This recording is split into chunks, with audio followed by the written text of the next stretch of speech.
Welcome, ladies and gentlemen. I hope you're doing well. Main card predictions for UFC Fight Night: Kamaru Usman versus Joaquin Buckley, and this time it's gonna be different. Because in the past, I would do my research, I would do my due diligence, my homework, and I would analyze each fighter individually and see how they match up stylistically against one another, and then I would break it down and I would make my predictions, and it would get to the point where I watched the fight. And I'm thinking to myself, was I staring at the ceiling while I was analyzing this fighter? Was I on drugs? Did I hallucinate what I thought I saw? Now, I've had weekends in the past where I've went 6 for 6 or 5 for 5, and it's great and it's awesome. But I've also had weekends in the past where I'm thinking, Stevie Wonder could have seen this play out differently. Could have made better picks. And yeah, that's obviously horrible. And what tends to happen is I tend to overanalyze and talk myself out of what my gut tells me. Because it happened this past weekend with Luke versus Holland. Now I went 3 for 2, but should have been 4 and 1. Should have been. I wanted to pick Holland, but then I overanalyzed it. I saw Luke and I saw potentials with regards to his wrestling and how that could massively impact the fight. I was dead wrong. Yeah, I was just dead wrong. And it happened with the Reinier versus Bo Nickel, where my gut was screaming, pick Reinier. It had a microphone and it was basically yelling in my ear, and I said, you know what? No. Overanalyzed it, I picked Bo Nickel. And that will probably haunt me to this day. So if you came here thinking you're gonna get a cogent, in-depth analysis on each fight, an in-depth breakdown, I don't want to turn you away because I'd love you to stay, but that wasn't bad. But you're not gonna find it here. But if you're looking for a horrible opinion, I know, listen, I have the guy for you. So let's get right into it. Before I do so though, just do me a favor. Please hit the like button, hit the subscribe button. I would really appreciate it. It would be awesome. You're awesome. Let's go.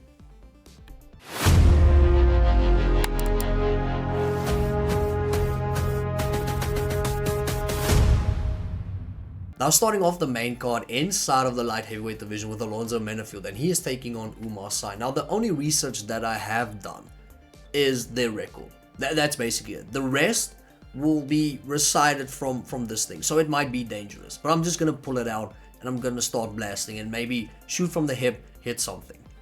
Alonzo Menifield is 9-5 on one side of the UFC. Umar Sy is 2-0. You can believe that.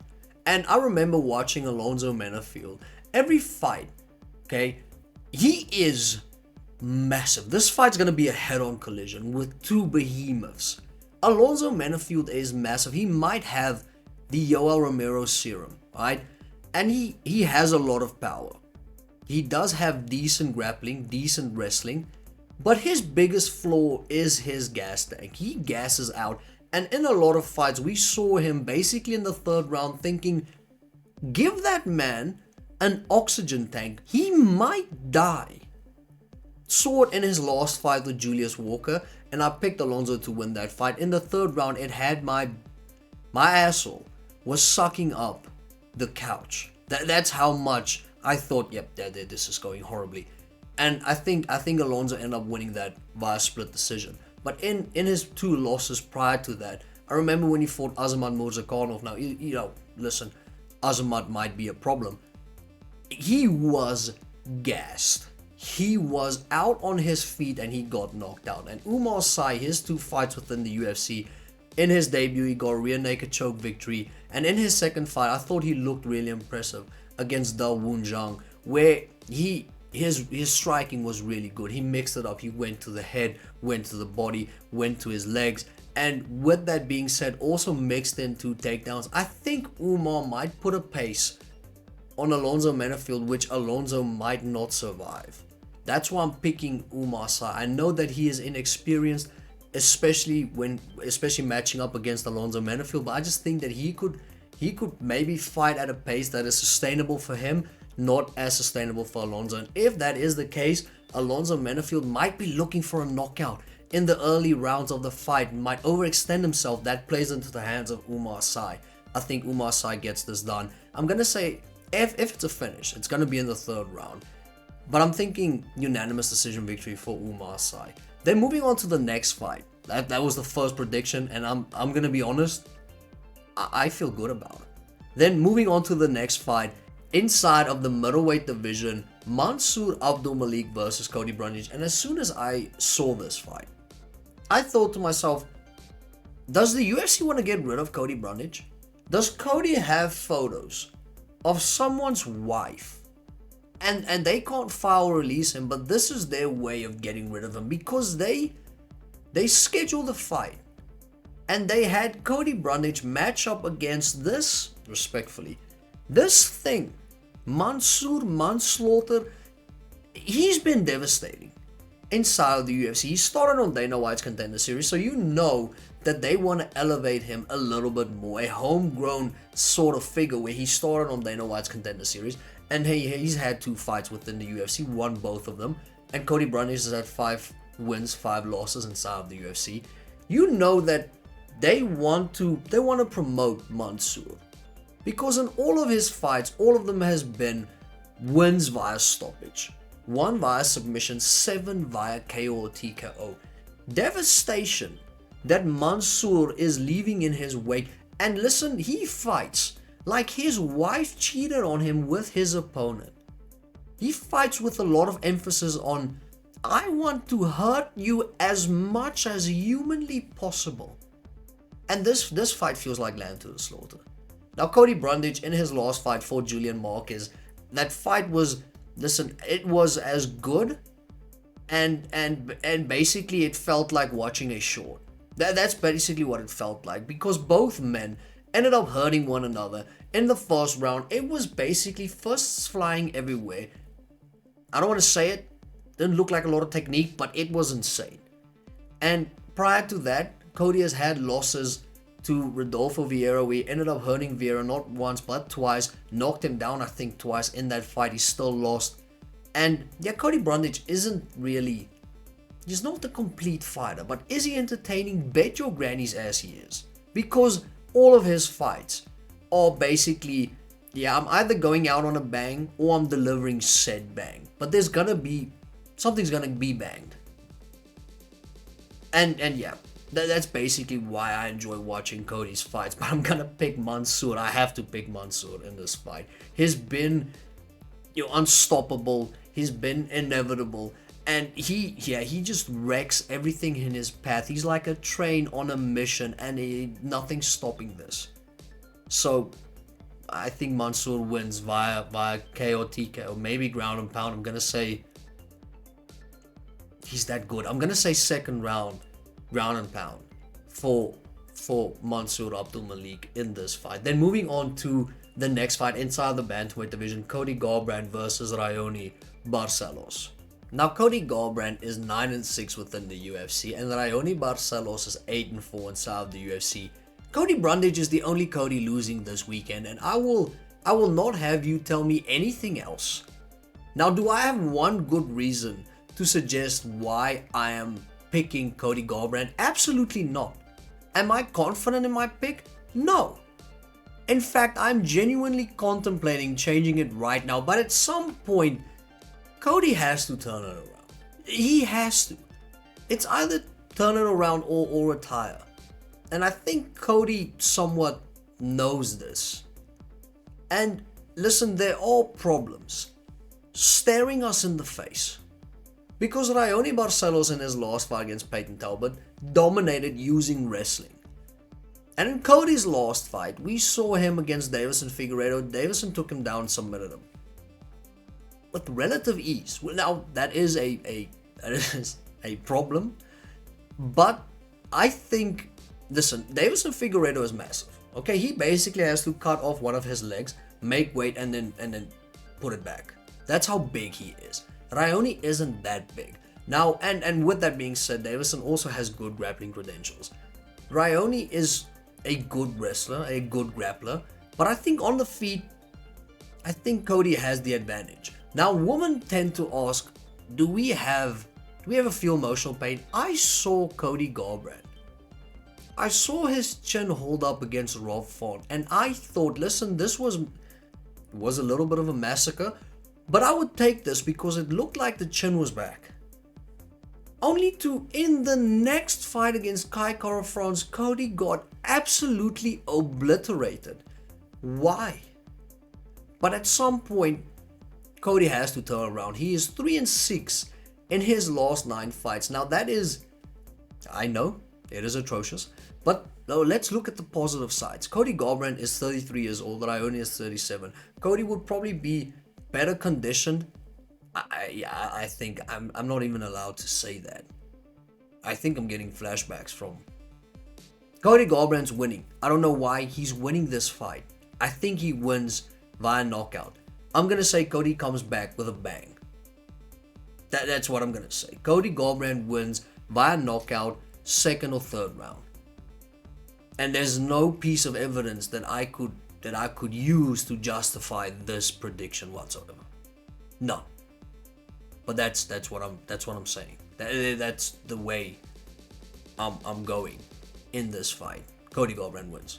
Knockout. Yep, that's it. Then moving on to the next fight. Inside of the middleweight division, Edmund Shahbazyan versus Andre Petroski. Now, Edmund Shahbazyan is 7-5 in his UFC career, and Andre Petroski is 8-2. Edmund Shahbazyan started on a great streak inside of the UFC. And then it somewhat turned on its head and basically plummeted. Fell on its head. And Andre Petroski also started on an insane streak. Started on a 5-fight winning streak inside of the UFC. Lost 2 fights and now he's currently on a 3-fight winning streak. Now I'm gonna quickly elaborate on why Andre Petroski is winning this fight. And you could basically take out a loan. You could take out, you could sell your house and put everything you have on this. Don't do that. Andre Petroski is winning this fight. Now, I'm going to name the guys that Edmund Shahbazyan has lost to. And you tell me what the common denominator is. Okay? So, Jack Hermanson, Derek Brunson, Gerald Mearshart, Nasruddin Imavov, but forget about him, and Anthony Fluffy Hernandez. What is one thing that all of those guys have in common? They're good wrestlers or good grapplers. There are guys that wants to get you to the mat and beat you on the mat, on the ground. And Edmund Shahbazyan has no answer for it. Because whenever we saw Edmund Shahbazyan fight strikers, fight Brad Tavares or Dylan Baca, he looked insane. Why? Because his striking is really good. His timing is incredible. However, if he ever faced someone that has a small idea, the smallest glimpse of grappling or wrestling, he loses. And Andre Petroski is basically just a grappler / wrestler. That's all Andre does. He doesn't even want to basically just stand and bang. He basically just wants to take you down, control you, win the fight. Which, by the way, he has done for 8 of his 10 UFC fights. And Edmund Shahbazyan is not stopping that at all. Now, could Edmund clip him while they're standing up? Sure, that could happen. Would I bet on that? No. Would I make my prediction based off of that? No. Andre Petroski is winning this fight via unanimous decision, and you could take that to the bank. That's not a prediction. That is me telling you the future. That is how confident I am in this pick. Andre Petroski is winning. Moving on to the co-main event, Rose Namajunas versus Miranda Maverick. Now, Rose Namajunas is 11-6 in her UFC career, and Miranda Maverick is 8-3 inside of her UFC career. And the problem is this fight is at flyweight. Had it been at strawweight, different case. I don't know whether Miranda would be able to make strawweight. I'm not saying she's fat, I'm just saying that anyway. And that's the problem. For the majority of Rose's career, she fought at strawweight, where she was champion. But at flyweight, it just hasn't been the same. Why? Because at flyweight, the women are, respectfully, a little bit bigger, a little bit stronger, and they are more inclined to use wrestling, use grappling, which has been somewhat of a weakness for Rose Namajunas. We saw in Rose's last fight against Erin Blanchfield, Rose dominated the first 2 rounds, won the first 2 rounds, but then Erin Blanchfield adapted, knew that she couldn't stay at range. She had to close the gap, and Rose was unable to adapt to Erin adapting. And I think Miranda Maverick is basically going to follow this exact same style. Now, the thing is, I don't know whether Miranda would be able to do it as good as Erin did, but we have to assume that Miranda is going to want to close the gap, is going to want to fight Rose at a short distance, and basically be safe, because Rose has the upper hand with regards to striking, and Miranda probably has the upper hand with regards to grappling and wrestling. And I think Miranda's gonna win this fight. Am I confident? No. But I think Miranda wins this fight. I think she's basically gonna take what Erin did in the last 3 rounds of that fight and basically just try and mimic that. And I don't know whether Rose will be able to adapt, because for some reason she wasn't able to adapt to Erin Blanchfield doing it. And I don't know whether she'll be able to adapt to Miranda maybe possibly doing it. And I think with Miranda's grappling, with the wrestling, she uses it a lot, especially in her fights. That's definitely her way to win. I think she'll hone in on that skill and basically just use it. And I think she wins via unanimous decision. Now, am I probably rooting for Rose? Yeah. Do I have anything against Miranda? No. But we know for a fact that if they're fighting, and prior to the fight starting, Rose is in her corner doing her affirmations, Miranda's in trouble. If Rose stands there saying, I'm the best, I'm definitely changing my pick right there. But if not, then Miranda Maverick's winning this fight. Then moving on to the main event. Welterweight division, Kamaru Usman versus Joaquin Buckley. Now, Kamaru is 15-3 inside of the UFC, and Joaquin Buckley is 11-4 inside of the UFC. And Joaquin Buckley at welterweight has been undefeated, which just, it's somewhat insane that he ever fought at middleweight. Why would he even? Because at welterweight, in his previous fight, he fought Colby Covington and he put a beating on Colby. He put a beating on Stephen Thompson prior to that fight, put a beating on Vicente Luque, and these are all names that have been a part of the welterweight division and the top of the welterweight division for a long time. And Joaquin basically just ran through them. And if we look at Kamaru Usman, even though he is the second greatest welterweight probably of all time,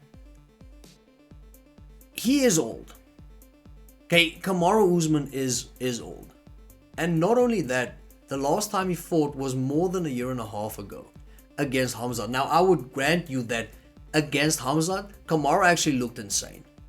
And also keep in mind, that was at a catch weight. So it's not even a weight where Kamaru is comfortable fighting at. And Kamaru looked insane. And a lot of people agree on the fact that had that fight been 5 rounds, Kamaru could have possibly beaten Hamzat Chimaev, which is, it is insane to even think about that. But with that being said, you know who is undefeated and will probably always stay undefeated, ever. Father Time. Now, I think Kamaru does have, a little bit of gas left in the tank. Joaquin Buckley is something else right now. His striking, his grappling, his pace, he is chiseled. Now, Kamaru is chiseled as well. However, Joaquin doesn't walk around with 2 knees that are basically similar to, my great-grandmother's knees. And I think that is the problem, is I don't think that Kamaru can prepare in the way that Joaquin Buckley can prepare for a fight, just due to his limitations that his body has, because it's been through so much. And Joaquin Buckley is the younger guy. I think he gets it done. I think Joaquin Buckley wins this fight. I don't think he wins via stoppage. I think he wins via decision, which is insane because Kamaru Usman is really good in decision fights as well, because he has that strong wrestling base. I just think that Joaquin Buckley is on too much of a streak right now. His trajectory is just skyrocketing. I don't think Kamaru Usman wins this fight. I think he can, though. A lot of people are throwing Kamaru in the dumpster because they think that he is that washed. I don't think he is that washed. I think this fight will be genuinely close. But I think Joaquin Buckley squeaks it out. and basically wins 47-46. And that's my prediction. And that is the end of this video.